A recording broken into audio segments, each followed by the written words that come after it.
কোনো রোগী সাধারণত তার কবজির অংশ থেকেই সবচেয়ে কম ব্যবহার করে।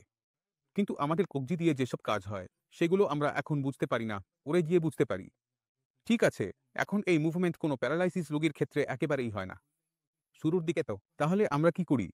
প্রথমে আমরা এইটাতে আসি যে আমরা ওপর নিচ করতে পারি কিনা। কবজি এতটা নড়াচড়া করে না, তবে একটু আধটু করে। আমাদের এটাকে ধীরে ধীরে করতে পুরোপুরি খুলে দিতে হয়, কারণ এটা একেবারে শক্ত হয়ে গেছে, একেবারে কঠিন হয়ে গেছে, একেবারে কোনো নড়াচড়া হয় না। যদি একেবারেই কোনো নড়াচড়া না থাকে, তাহলে আমরা আমাদের ডান হাত অথবা অন্য হাত ব্যবহার করব এবং এইভাবে নড়াচড়া করব। আমরা এটিকে পিছনে নিয়ে নিজেরাই একদিকে নড়াচড়া করব। ধাক্কা দিয়ে পেছনে নিয়ে গেলাম, ধাক্কা দিয়ে পেছনে নিয়ে গেলাম। ধাক্কা দিয়ে শুধু এটাকে ধরে সামনে পেছনে নিজে করো না। একদিকের নড়াচড়া তুমি করাচ্ছ, অন্য দিকের নড়াচড়া এই হাতটাই করছে। এতে কি হয়? আপনার জয়েন্টগুলো খুলতে শুরু করে।